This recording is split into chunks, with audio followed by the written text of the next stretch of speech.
Bonjour, il nous a quittés le 24 décembre dernier et sa disparition a ému un large cercle, un cercle plus large que celui qui comprend les mélomanes passionnés. Je veux parler d'Ivry Guitlis qui nous a quittés à l'âge qu'il n'est pas désobligeant de qualifier de vénérable, de 98 ans. Il faisait tellement partie du paysage familier, que ce soit dans l'univers du concert, du cinéma ou de la télévision, que la nouvelle de sa mort nous a surpris, comme si disparaissait un compagnon qu'on pensait immortel. Tellement familier qu'on en oubliait parfois que son accent lui venait de sa naissance en 1922 à Haïfa, dans la Palestine mandataire. Et dans ce pays minuscule qui n'était pas encore Israël, un petit garçon, on ne sait trop pourquoi, se prit d'amour pour le violon et était si doué qu'il fut repéré par Bronislaw Huberman. Pour mémoire, Bronislaw Huberman fut ce grand violoniste qui a été à l'initiative de la création de l'Orchestre philharmonique de Palestine en 1936. Car les Juifs sont assez bizarres.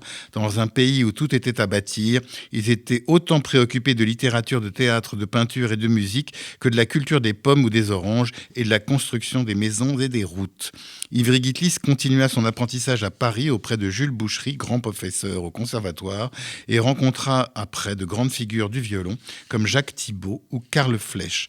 Pendant la guerre, il parvint à se réfugier à Londres.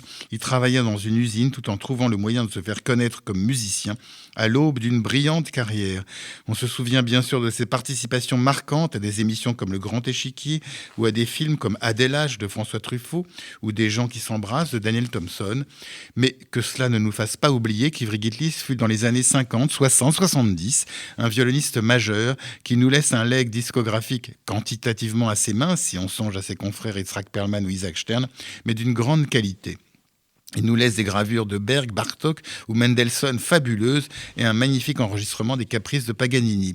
On n'oubliera pas non plus ses nombreux concerts aux côtés de la grande pianiste Martha Argerich et leur très bel enregistrement des sonates de César Franck et de Claude Debussy. Ivry Guitlis occupait une place que n'occupe malheureusement plus personne en musique classique, à savoir un interprète de grande valeur, connu aussi bien des spécialistes que du grand public et apprécié de tous. C'est peut-être aussi à cause de cela que sa disparition a tant ému. Quant à moi, je vous retrouve dimanche prochain à 23h pour une nouvelle interview. Bonne journée sur RCJ.